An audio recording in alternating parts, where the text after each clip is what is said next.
Hello students, good morning. हम लोग bacteria में अभी अभी स्टडी किए हैं मोड ऑफ रेस्पिरेशन। अब हम पढ़ेंगे mode of nutrition in bacteria, जीवाणु में पोषण की विधियाँ। तो जीवाणु में पोषण किस तरीके से होता है, किस प्रकार से होता है, ये सारी चीज़ें हमें स्टडी करना। तो याद करो, मैंने आपको पहले भी बोला था कि बैक्टीरिया में जितना ज़्यादा मोड ऑफ न्यूट्रिशन होता है उतना नेचर के किसी भी ऑर्गेनिज्म में नहीं होता या किसी भी ग्रुप में नहीं होता। ये ज़्यादा से ज़्यादा वेरिएबिलिटी रिप्रेजेंट करते हैं अपने मोड ऑफ न्यूट्रिशन में। ठीक है, तो हम पहले आपको एक टेबल के जरिए इसकी एक्सप्लेनेशन देते हैं और फिर आपको अलग अलग हेडिंग के जरिए एक्सप्लेन करेंगे। ठीक है, तो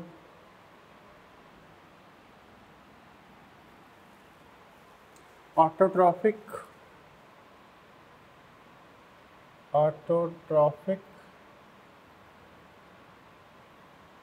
बैक्टीरिया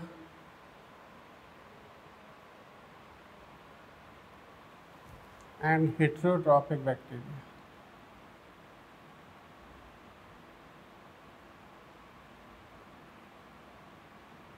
बैक्टीरिया। ठीक है, ऑटोट्रॉफिक फिर दो तरीके के होंगे। एक होते हैं फोटो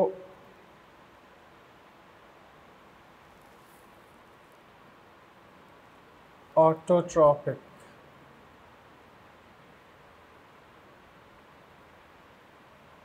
बैक्टीरिया, प्रकाश स्वपोषी जीवाणु, प्रकाश स्वपोषी जीवाणु। ठीक है, दूसरे होते हैं कीमो ऑटोट्रॉफिक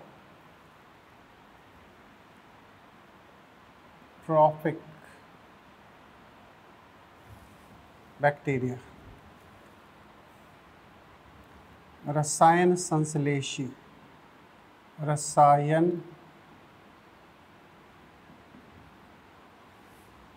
स्वपोषी जीवाणु, पोषी जीवाणु। ठीक है, अब इन दोनों को स्टडी कर लेते हैं। कहा जाता है प्रकाश, खास होते IR, कौन सी IR, इंफ्रारेड,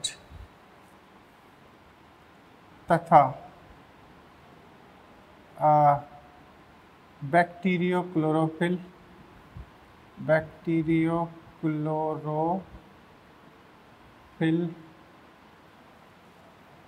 एवं बैक्टीरियोविरिडिन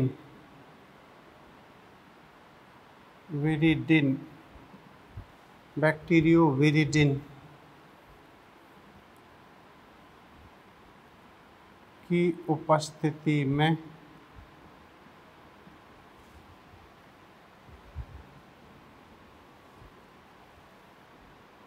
CO2 तथा H2S का उपयोग कर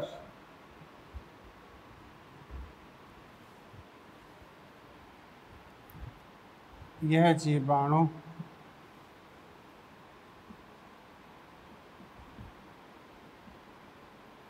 भोजन निर्माण करते हैं। इसकी डिटेल में आपको प्रकाश संश्लेषण में पढ़ा चुका हूँ। वॉन डेल की जो एक्सप्लेनेशन थी उसके अकॉर्डिंग, है ना। लेकिन मैं आपको इक्वेशन यहाँ लिख देता हूँ। जैसे CO2 plus 12H2S arrow C6H12O6 plus sulphur plus water, ये 12, ये 6 और ये यहाँ आता है इंफ्रारेड और यहाँ आती है बैक्टीरियोक्लोरोफिल एंड बैक्टीरियोविरिडिन। पिगमेंट्स, क्या पिगमेंट्स, इसमें सिर्फ पीएस फर्स्ट होता है, क्या पीएस फर्स्ट उपस्थित, जबकि पीएस सेकंड इनमें अनुपस्थित होता है। तो ये बैक्टीरिया कहीं ना कहीं प्रकाश संश्लेषी हैं। इसके एग्जाम्पल के तौर पर आप पढ़ सकते हो, एक है कौन, उदाहरण green sulphur bacteria, green sulphur bacteria, इसमें आता है क्लोरोबियम, क्लोरोबियम जीवाणु का नाम है ना। और एक होता है पर्पल सल्फर बैक्टीरिया,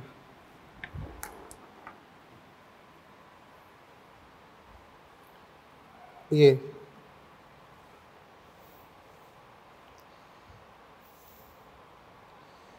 तो ये दोनों प्रकाश संश्लेषी जीवाणु हैं, ठीक है। अब आते हैं कीमो ऑटोट्रॉपिक में, रसायन संश्लेषी जीवाणु।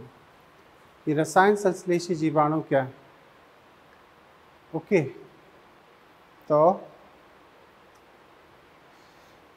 रसायन संश्लेषी जीवाणु में कहा जाता है कि ये जो जीवाणु हैं, अच्छा ये फोटो ऑटोट्रॉपिक हो गए, क्लियर, मैं इसको हटा देता हूँ।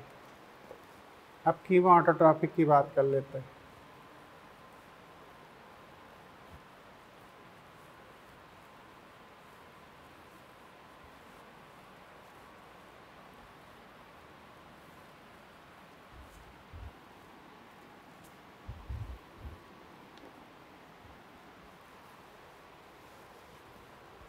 क्या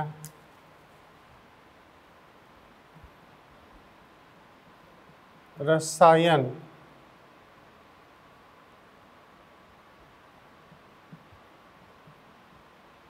स्वपोषी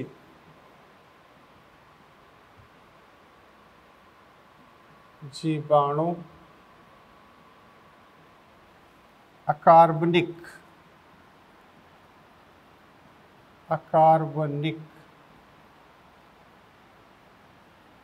पदार्थों का ऑक्सीकरण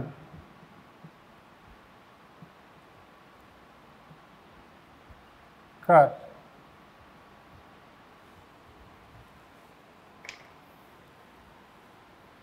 भोजन निर्मित करते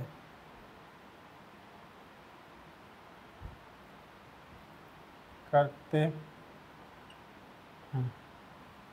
भोजन निर्मित करते हैं।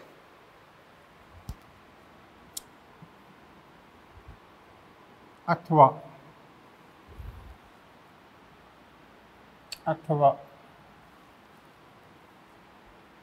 एक रसायन को अन्य स्वरूप में ऑक्सीकृत कर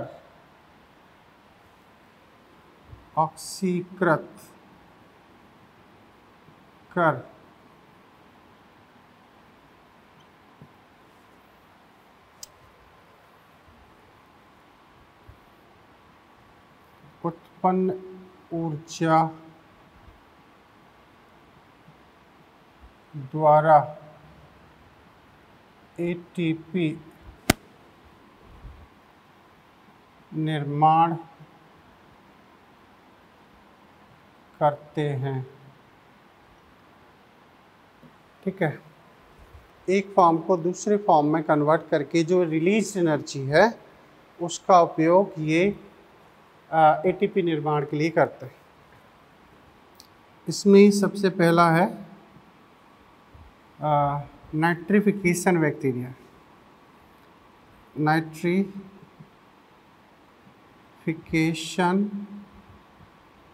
बैक्टीरिया, ठीक है।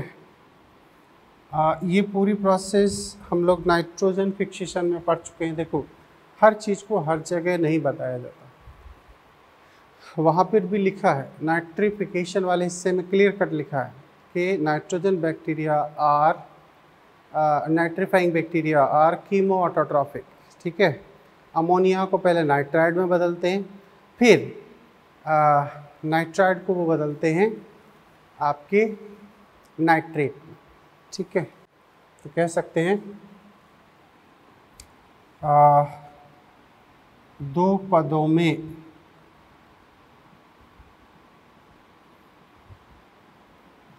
अमोनिया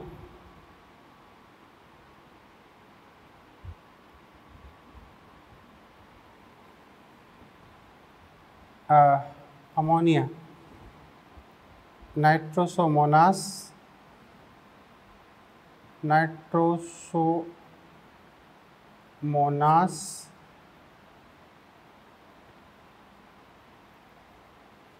नाइट्रोकोकस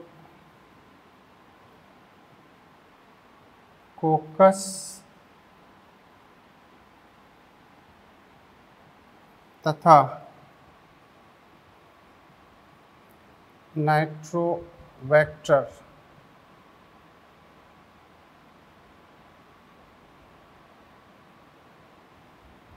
के द्वारा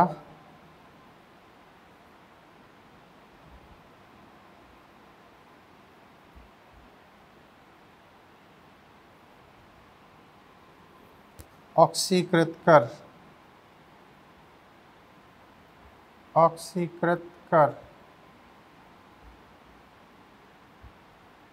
नाइट्रेट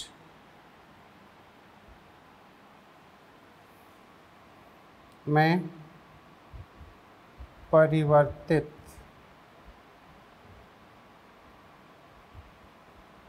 किया जाता है। क्लियर? ऐसे तो ये नाइट्रीफाइंग बैक्टीरिया, नाइट्रिफिकेशन बैक्टीरिया, तो इसमें नाइट्रोसोमोनास, नाइट्रोकोकस, नाइट्रोबैक्टर, ये कीमो ऑटोट्रॉपिक बैक्टीरिया है। क्लियर? अब इसी में हम दूसरे बैक्टीरिया पढ़ लेते हैं।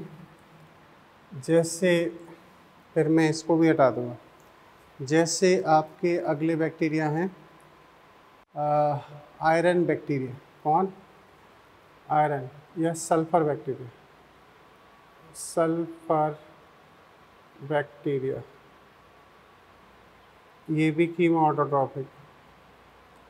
इसमें उदाहरण के नाम पर याद रखना, थियोबैसिलस, बैसिलस तथा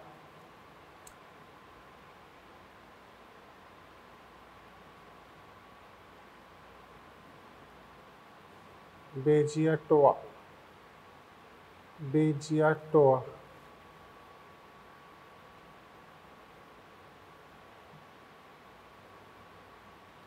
ये बेजियोटा भी बोलते हैं ना। तो ये दो बैक्टीरिया हैं जो सल्फर कंपाउंड से ऑक्सीकृत करके एनर्जी ऑब्टेन करता है। इसमें अगला बैक्टीरिया है जैसे आयरन बैक्टीरिया। आयरन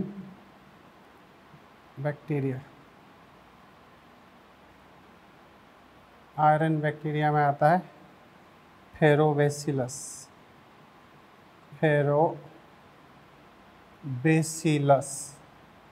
कम से कम इन्हें याद कर लेना, ठीक है। फेरोबैसिलस। तो ये सारे इसके सारे बैक्टीरिया हैं जिन्हें हम कीमो ऑटोट्रॉपिक की श्रेणी में रखते हैं। सबसे ज़्यादा जो क्वेश्चन पूछा जाता है आपसे वो ये है, nitrogen bacteria are chemoautotrophic, they obtain. ये सारी रिएक्शन, सारी मैकेनिज्म मैं डिटेल में आपको नाइट्रोजन फिक्सेशन में बता चुका हूँ, क्लियर। इसीलिए यहाँ एनसीईआरटी ने इन सब के बारे में डिस्कशन नहीं किया है ना, ऐसे। तो हमने ऑटोट्रॉपिक बैक्टीरियाओं की स्टडी कर ली है, क्लियर। तो हम इन्हें हटा रहे हैं ऐसे। अब हम बात करेंगे अगले बैक्टीरिया की, जिसका नाम है, वो है heterotrophic bacteria. Heterotrophic bacteria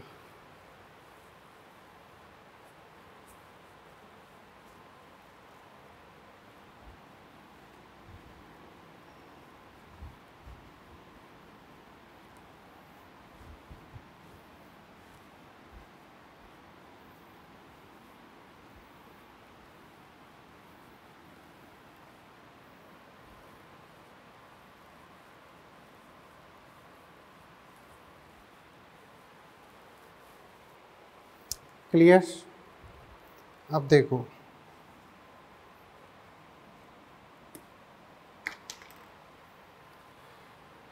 autotrophic bacteria, अब ये हेडिंग यही छोड़ देंगे, है ना। अब हम इसके 3 स्वरूप बनाएंगे। कौन से?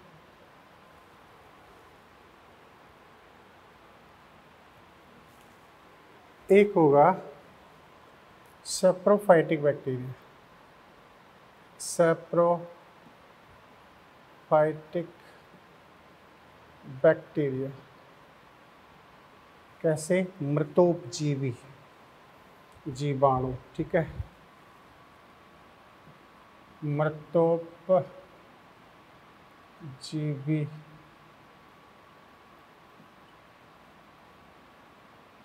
जीवाणु, क्लियर। यह मृत कार्बनिक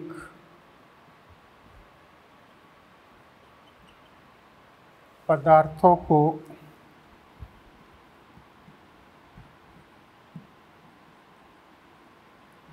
अपघटित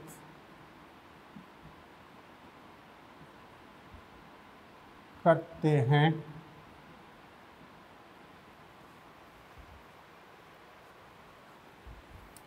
तथा अपने लिए ऊर्जा प्राप्त करते हैं, ऊर्जा प्राप्त करते हैं,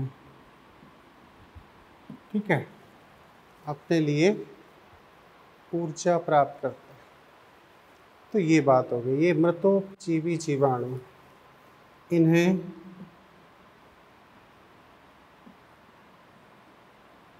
प्रकृति में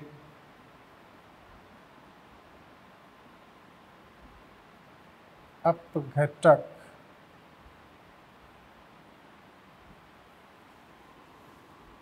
के रूप में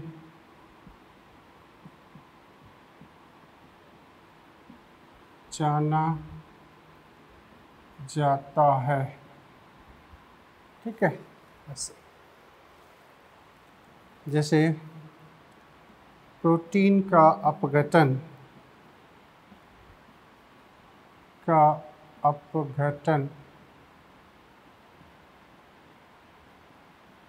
प्यूट्रिफिकेशन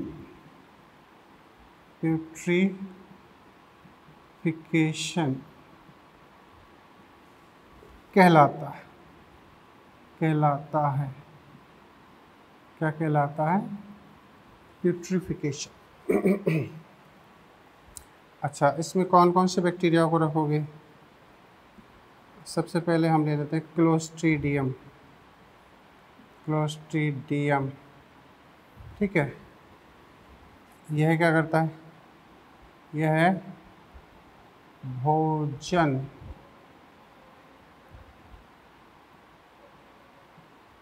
को अपघटित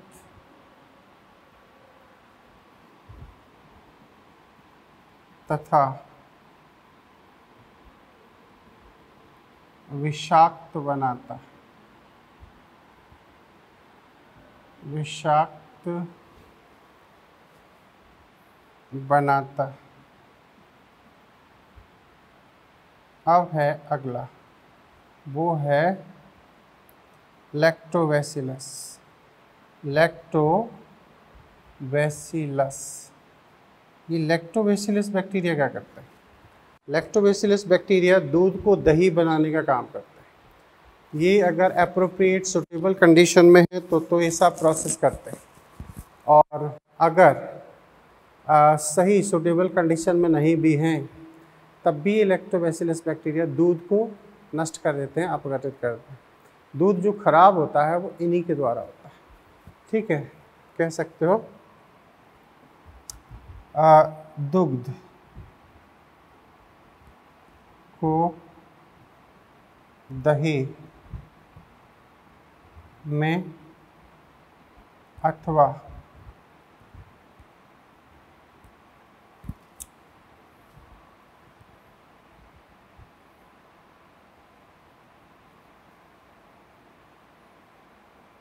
परिवर्तित अथवा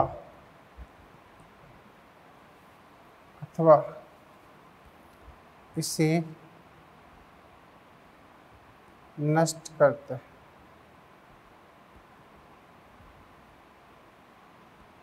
तो ये सब कौन है? ये कहीं ना कहीं सेप्रोफाइट बैक्टीरिया, ठीक है। इससे ये, इसके बाद में एसिटोबैक्टर एसिटी भी ले सकते हो। एसिटोबैक्टर एसिटी, ठीक है। ये सिरका बनाने का काम करता है, तो ये भी अपवर्डन करता है। यह है सिरका, विनेगर बनाता है, और ये भी चीज़ों को अपघटित करने का ही काम करता है। अब आते हैं अगली कहानी में। बैक्टीरिया हैं पैरासाइट, पैरासाइटिक बैक्टीरिया, ठीक है। परजीवी, जीवाणु,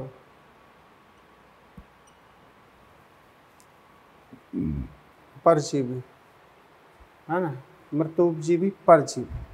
अभी इसी में एक और स्वरूप डालेंगे, वो होगा सहजीवी, ठीक है। तो परजीवी क्या होते हैं? यह है जीवाणु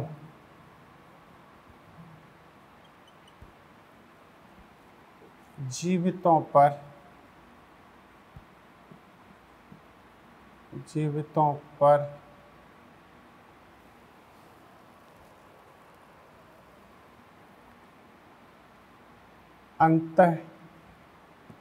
अंतः परजीवी अथवा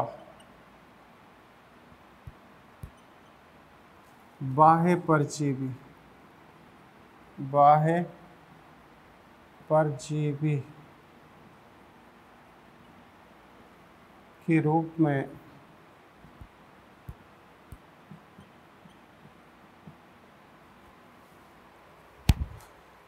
जीवितों से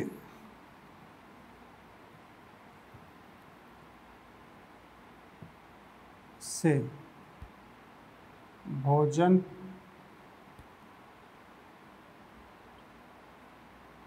प्राप्त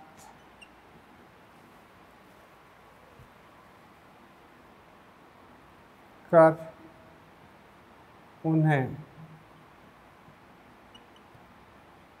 बीमारी भी फैलाते हैं, बीमारी भी फैलाते हैं। मीन्स भोजन तो लेंगे ही, साथ साथ में टॉक्सिक पदार्थ की वजह से इन्हें एंडोटॉक्सिन कहते हैं, है ना। तो कह सकते हैं जीवाणु द्वारा स्त्रावित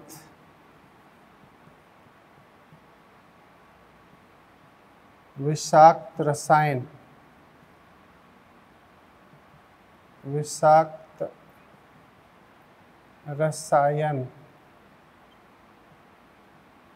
एंडोटॉक्सिन कहलाते हैं, एंडोटॉक्सिन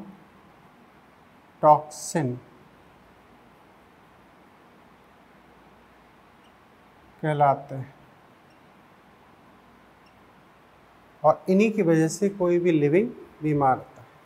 तो आप समझ सकते हो जितनी भी बैक्टीरियल डिसीज़ हैं वो सभी बैक्टीरिया पैरासाइट की श्रेणी में आते हैं, है ना। तो कुछ बैक्टीरियाओं के नाम लिख देता हूँ। एग्जाम्पल जैसे ट्यूबरकुलोसिस है,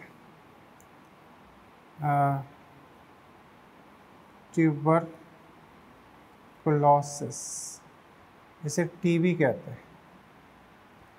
इसका जो बैक्टीरिया है वो है माइकोबैक्टीरियम ट्यूबरकुली, ठीक है। एक होता है लेप्रोसी,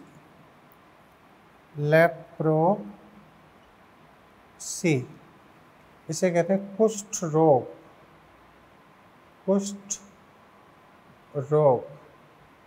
ये होता है माइकोबैक्टीरियम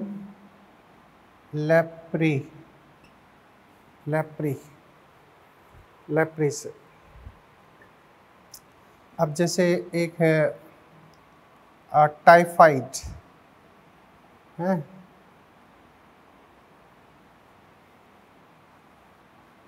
या कोलेरा ले लो, हैजा।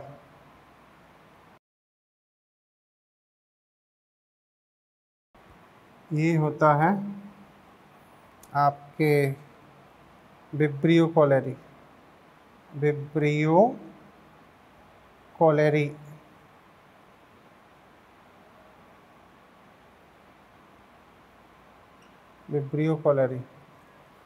ठीक है।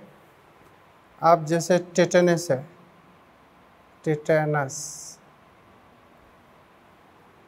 ये किससे होगा? ये होता है क्लोस्ट्रीडियम टेटेनी,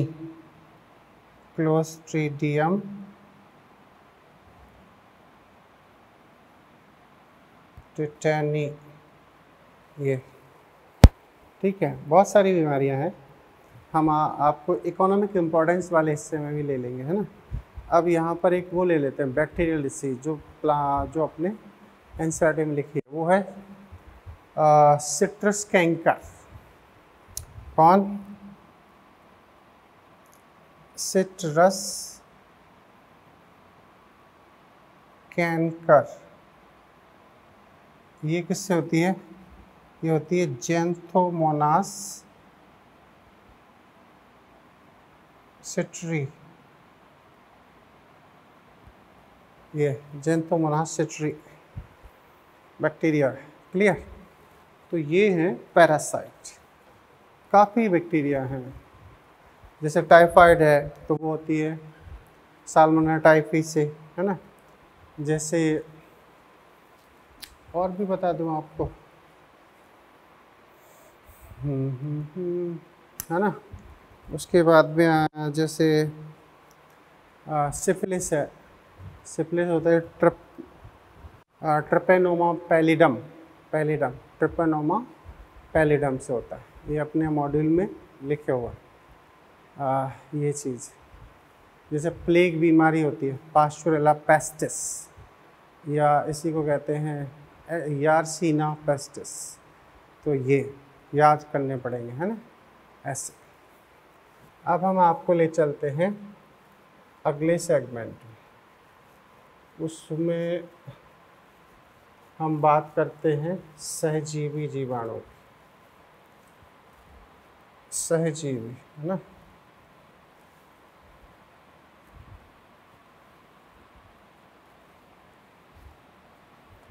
तो विषमपोषी मृतोपजीवी हैं, परजीवी हैं और सहजीवी। ये तीसरी श्रेणी हम पढ़ने जा रहे हैं। क्लियर? ये दूसरी थी, बोर्ड उतना ही है तो हम आपको उसी हिसाब से ले रहे हैं। ये हैं सिम्बायोटिक जीव बैक्टीरिया, सिम्बायोसिस, सहजीवी, सहजीवी बैक्टीरिया, सहजीवी बैक्टीरिया, सिम्बायोसिस बैक्टीरिया।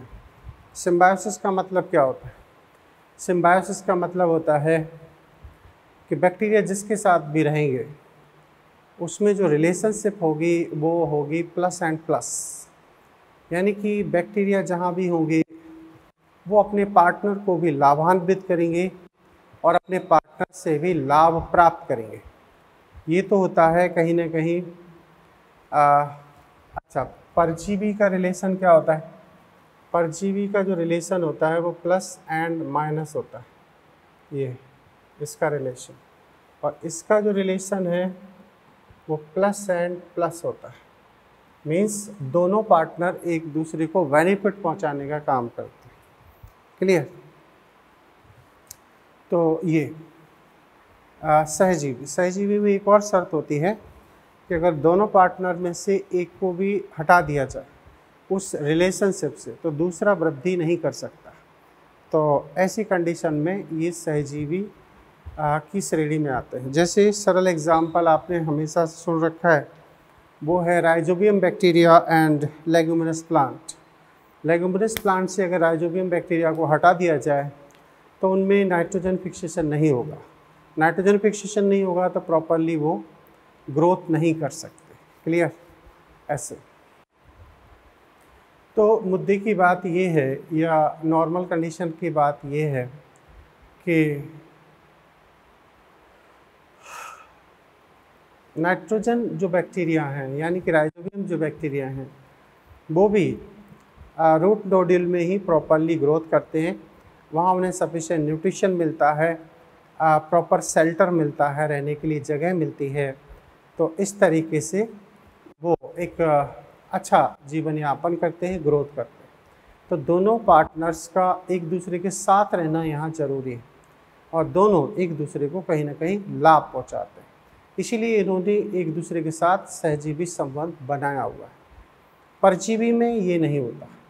परजीवी जो पैरासाइट्स होते हैं वो अडप्टेशन, अनुकूलन पर आधारित होते हैं। क्योंकि कोई भी होस्ट या कोई भी सेल, कोई भी जीव अपने ऊपर किसी भी परजीवी को पसंद नहीं करता, क्योंकि परजीवी कहीं ना कहीं होस्ट को हानि पहुंचाते हैं, नुकसान पहुंचाते हैं। लेकिन चूँकि इन्हें भोजन चाहिए होता है तो ये किसी न किसी स्वरूप में होस्ट पर रहते ही हैं। जैसे जैसे होस्ट इन्हें एरिडिकेट करने के लिए, इन्हें हटाने के लिए, इनसे बचने के लिए अडप्टेशन करता है, जो पैरासाइट बैक्टीरिया होते हैं से आगे चल के अडप्टेशन कर लेते हैं और फिर ऐसी परिस्थितियों में फिर वो उस ऑर्गेनिज्म पर सर्वाइव करते हैं, वहाँ से भोजन प्राप्त करते हैं, रहने के लिए स्थान। और चूँकि उसी दौरान इनके शरीर से टॉक्सिक सब्सटेंस रिलीज होता है जो एंडोटॉक्सिन सब्सटेंस कहलाता है। यही एंडोटॉक्सिन सब्सटेंस वास्तव में हमारे शरीर में बीमारी का कारण बनता है। ठीक है? तो ये सब चीज़ें कह सकते हैं। इस प्रकार के जीवाणु के जीवाणु, इस प्रकार के जीवाणु अपने होस्ट या परपोषी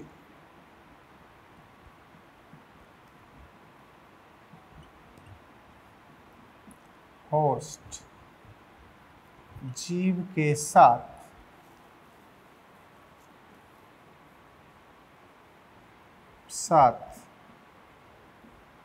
सहजीवी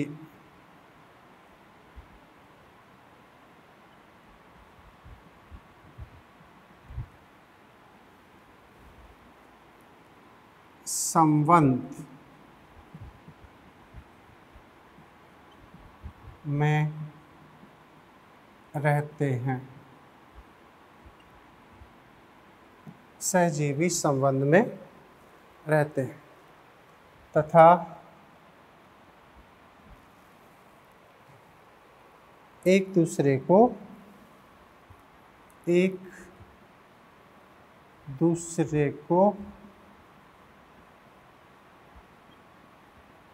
लाभान्वित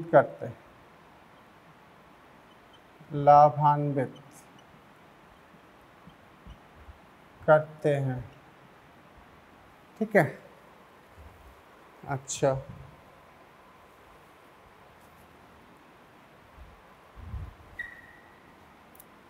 दोनों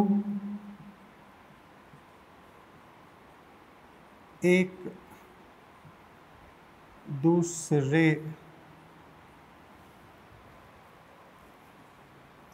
की वृद्धि में सहायक होते हैं। ठीक है, अब इसका एग्जाम्पल है राइजोबियम तथा लेग्यूमिनस प्लांट। लेग्यूमिनस प्लांट्स में आपका जैसे पी है, ग्राम है, ETC, तो ये सब आते हैं, है ना। पी, ग्राम, लेग्यूमिनेसी फैमिली के मोस्टली मेंबर, ये चीज़ हो गई। ओके, तो कह सकते हैं राइजोबियम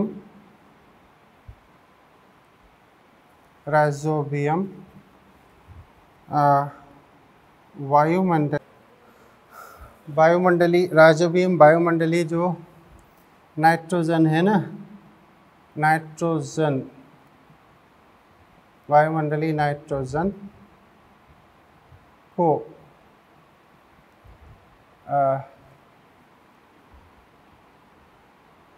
नाइट्रेट आदि में स्थिरीकृत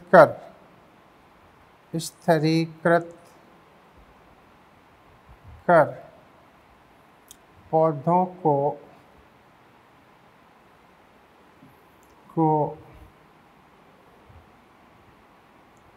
प्रदान करते हैं।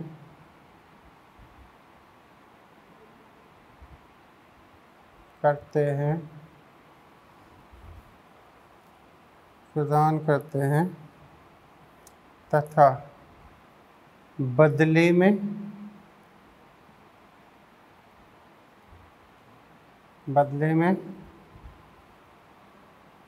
भोजन, रहने के लिए स्थान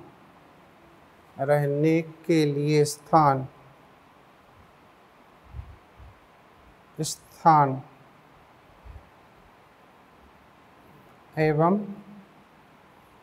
भोजन प्राप्त करते हैं।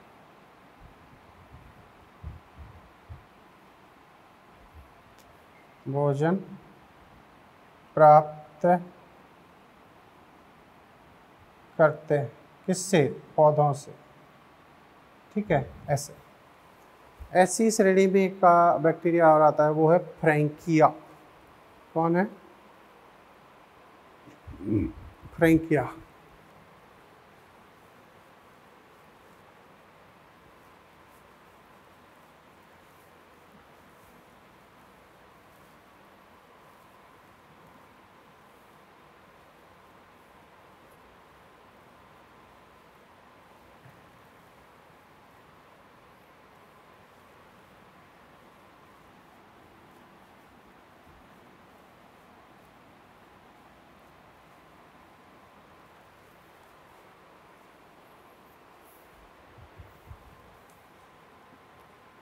फ्रैंकिया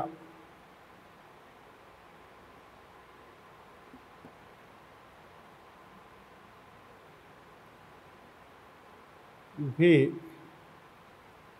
एक सहजीवी जीवाणु है। फ्रैंकिया भी एक सहजीवी जीवाणु है। सहजीवी जीवाणु फ्रैंकिया, ठीक है। कहा जाता है कि ये नॉन लेगुमिनस प्लांट में पाया जाता है, कैचुराना आदि में। ये बातें भी नाइट्रोजन फिक्सेशन के टाइम पर हो चुकी हैं, ठीक है। अब आता है इकोलाई तथा ह्यूमन इंटेस्टाइन, ठीक है, मनुष्य की आंत एवं इकोलाई बैक्टीरिया। इकोलाई का मतलब है एस्चेरिचिया कोलाई, ठीक है।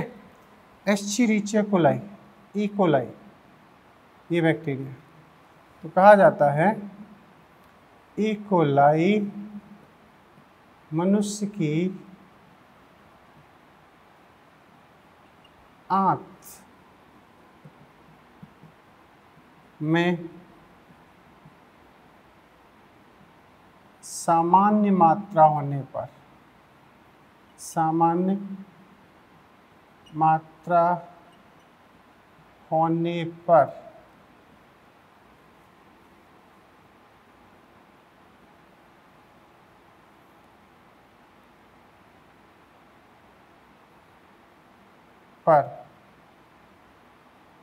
पाचन में सहायक तथा विटामिन बी एवं विटामिन के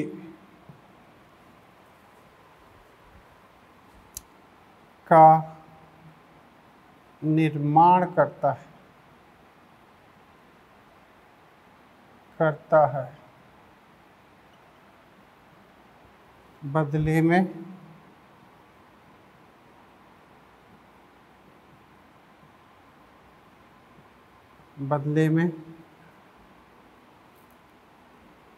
मनुष्य की आंत से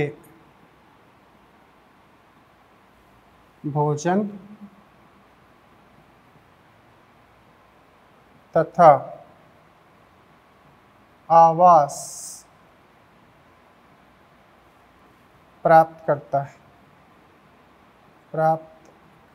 है,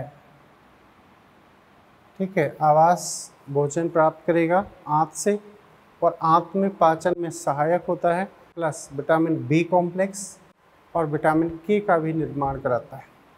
लेकिन याद रहे, इसके लिए थोड़ा कंट्रोवर्शियल चीज़ें हैं कि ये सामान्य परिस्थितियों में ही है। सामान्य मात्रा में जब तक ये है तब तक तो ये एज ए सिम्बायोसिस वर्क कर रहा है। अगर इसका अमाउंट बढ़ जाता है, जैसे कहा जाता है कि जो दूषित जल होता है उसमें इकोलाई मैक्सिमम अमाउंट में होता है, अगर वो दूषित जल पी लिया जाता है तो फिर क्या होता है, इकोलाई का परसेंटेज बॉडी में बढ़ जाता है। बढ़ने पर फिर ये बीमारी का कारण बन जाते हैं, जिसे गैस्ट्रोएंटेरिटिस डिसीज़ कहा जाता है। तो इसीलिए कई लोग इसे सिम्बायोसिस फॉर्म में भी नहीं मानते, क्यों? क्योंकि ये बीमारी का भी सबब बन जाता है। तो याद रहना, इकोलाई की अधिक मात्रा होने पर यह मनुष्य में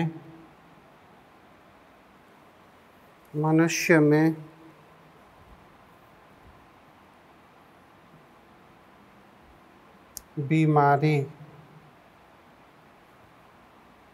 उत्पन्न करता है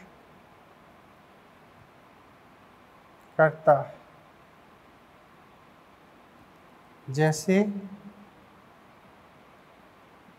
गैस्ट्रोएंटेरिटिस करता, ठीक है, जैसे गैस्ट्रोएंटेरिटिस ये बीमारी पैदा करता है। और इसीलिए इसके लिए काफ़ी कंट्रोवर्सी रहती है, लेकिन फिर भी एज ए सिम्बायोसिस रिलेशनशिप में आता है। सोचो विटामिन बी कॉम्प्लेक्स बना रहा है, विटामिन के बना रहा है, और बदले में ओबियसली रहेगा, हेट्रोटॉपिक है तो भोजन भी प्राप्त करेगा। तो ये मैंने आपको इसके मोड ऑफ न्यूट्रिशन के बारे में समझा दिया, ठीक है। शॉर्ट फॉर्म में ये सारी इन्फॉर्मेशन आपको दे दी और ये आपके लिए मेरे हिसाब से सफिशिएंट है, आप इन्हें याद रखना, ठीक है। एक चीज़ हमेशा याद रखना कि नाइट्रोजन साइकिल में 4 स्टेप होते हैं। एक नाइट्रोजन फिक्सेशन है, उसके बाद में अमोनिफिकेशन है, नाइट्रिफिकेशन है, डीनाइट्रिफिकेशन। तो अगर रियल बैक्टीरिया की बात करें जाए, इसमें साइनोबैक्टीरिया को हटा दिया जाए, तो ऐसी परिस्थितियों में हम ये मान सकते हैं कि कीमो ऑटोट्रॉफिक बैक्टीरिया सिर्फ नाइट्रिफिकेशन बैक्टीरिया माने गए, लेकिन बाकी अन्य सभी जो 3 स्टेप पर आ रहे हैं, साइनोबैक्टीरिया को छोड़ दें तो, क्योंकि राइजोबियम नाइट्रोजन फिक्सेशन कर रहा है नाइट्रोजन स्तरीकरण, तो ये भी एक हेट्रोट्रॉपिक बैक्टीरिया है। क्यों? क्योंकि ये प्लांट से भोजन प्राप्त कर रहा है। तो अन्य सभी फिर कहीं ना कहीं heterotrophic mode of nutrition show करते हैं, क्लियर। लेकिन आपके जो नाइट्रिफिकेशन बैक्टीरिया हैं वो कीमो ऑटोट्रॉपिक, ऐसा एनसीईआरटी में क्लियर कट लिखा गया है ना। कई बच्चे यहाँ कंफ्यूज इस बात से हो जाते हैं कि सारे के सारे बैक्टीरिया कहीं ना कहीं, चलो हम एक क्वेश्चन बनाते हैं, ठीक है, उसके हिसाब से आप याद रखें।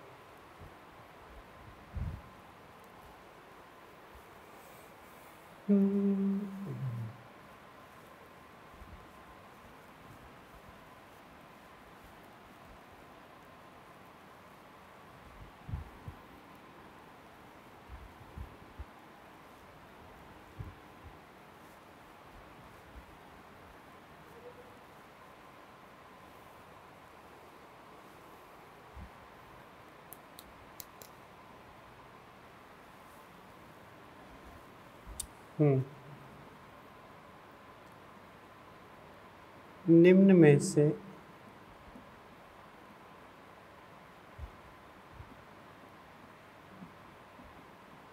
कौन सा जीवाणु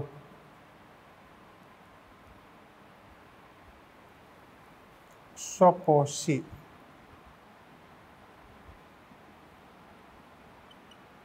होता है, ठीक है। इसमें नाइट्रोसोमोनास,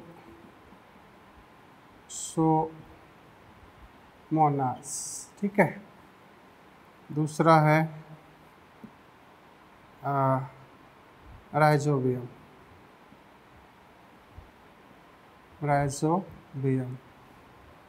तीसरा है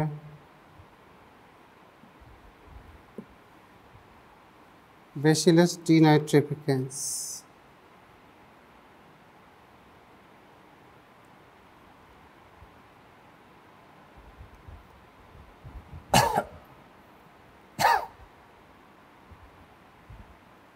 बेसिलस टीनेट्रिफिकेंस, ठीक है। और चौथा है आपका क्लोस्ट्रीडियम। तो इसका आंसर क्या लगाओगे? ये नाइट्रोसोमोनास, हाँ, एंड नाइट्रोबैक्टर, ये ठीक है।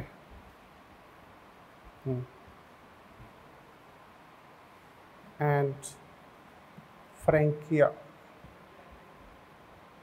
ये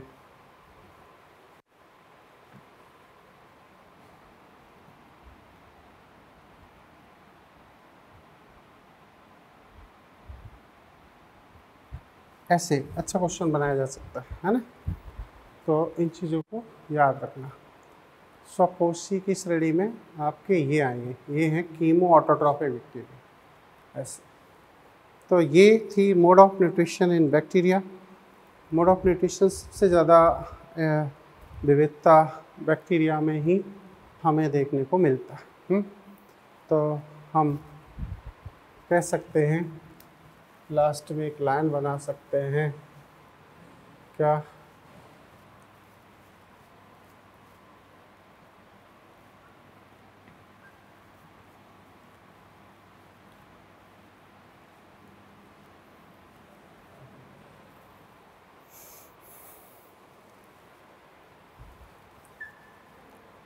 प्रकृति में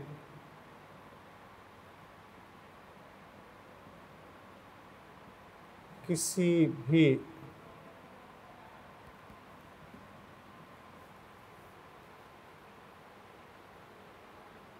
अन्य जीव की अपेक्षा जीवाणु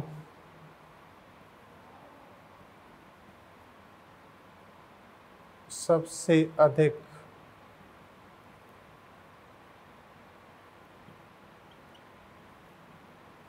भोजन की विधियां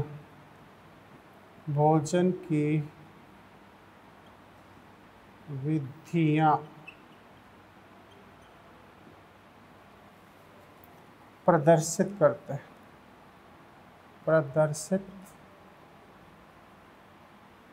करते हैं, ठीक है।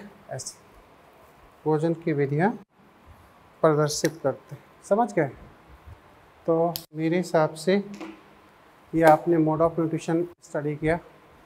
हमने पिछले लेक्चर में इसके स्ट्रक्चर पर बात की थी, और अब यहाँ पर एनसीईआरटी बेस्ड दोबारा स्टडी शुरू होगी। देखो, एनसीईआरटी ने इस जगह एक बात भी कही है कि यहाँ पर नाइट्रोजन बैक्टीरिया हैं, फास्फोरस बैक्टीरिया हैं, सल्फर बैक्टीरिया हैं, तो इन पर भी जिक्र किया। इसीलिए कीमो ऑटोट्रॉफिक हमने स्टडी कर ली है, वो सही है। उसमें हमने कुछ नाम भी दे दिए हैं बैक्टीरियाओं के, जो आपको याद करना है ना। और इस मोड ऑफ न्यूट्रिशन का जिक्र एनसीईआरटी में है, लेकिन बहुत छोटा है, तो आप उसको एक बार रीड कर लें, इस टेबल को ज़रूर पढ़ें। ऐसे ही बैक्टीरिया में रिप्रोडक्शन के नाम पर भी एक छोटा सा पैराग्राफ है 4-5 लाइन का, तो वो भी सेटिस्फैक्ट्री नहीं है, वो सारे क्वेश्चंस आपके सॉल्व नहीं करा सकता। तो हमें यहाँ पर बैक्टीरिया में अच्छे किससे रिप्रोडक्शन पढ़ना है, vegetative, asexual and sexual. Bacteria में जैसा भी रिप्रोडक्शन है, सेक्सुअल के नाम पर 2 लाइनें लिखी है एनसीईआरटी ने, वो सफिशिएंट नहीं है ना। तो हमें ये सब चीज़ें पढ़नी ही पड़ेंगी। क्लियर? Okay, thank you.